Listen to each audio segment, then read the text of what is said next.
I think when you have an event that permits and encourages the use of performance-enhancing drugs, that sends the signal that this is something that's widespread, necessary, and obviously enhances performance, which is a strong motivator for people in athletic populations. And also, importantly, I think when you put in medical supervision, it makes people feel as though there is a way of doing this safely. And I think that's the dangerous message.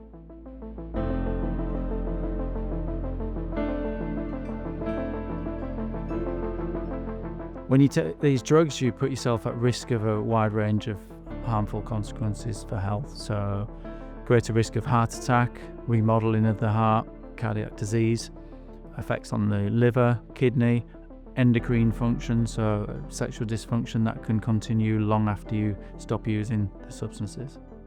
We know quite a lot about individual effects of substances, the harmful effects, what leads to the harmful effects, but what we have less of an understanding of is when we combine the substances and also when we use them at much higher doses compared to the clinical research. And what we also don't know is why one combination of substances might be okay for one individual, but not for another one.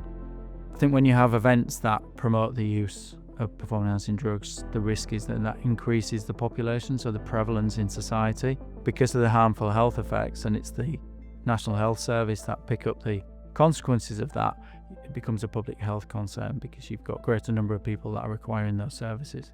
The services that are available to people who use anabolic steroids really sort of come through traditional drug services. So they're actually designed for people who use recreational psychoactive drugs. But within those services, specific services have evolved for anabolic steroid users, and that's really because there's such a need.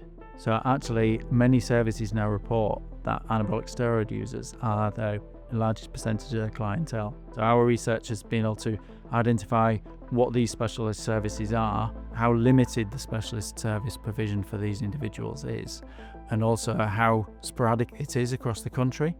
What we've also been able to do is try to estimate the population of anabolic steroid users. That shows the scale of the problem. So previous national drug surveys have estimated anabolic steroid users around 60,000 people, whereas our estimate came out close to 500,000 people.